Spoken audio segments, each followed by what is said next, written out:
Memasuki bulan Agustus, di pinggir jalan kota Palembang mulai terlihat pedagang telo abang yang merupakan tradisi menjelang perayaan Hari Kemerdekaan 17 Agustus. Mainan berbentuk miniatur pesawat tempur atau perahu dengan hiasan telur rebus berwarna merah di atasnya.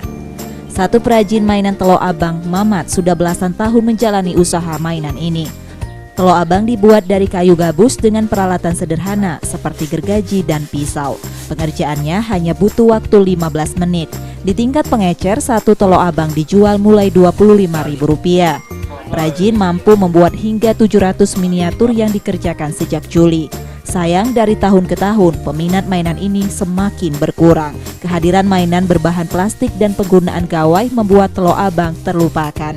Kondisi itu diperparah dengan bahan baku yang mulai sulit didapat. Dari tahun ke tahun berkurang sama ngaturnya. Ya taruh zaman lah canggih lah. Musim-musim gadget HP ini ya. Banyak mainan lain. Ini bahan ini ya susah lah ini ya. Ya daerah rawa-rawa kan banyak jadi kelahan sawit daerah-daerah.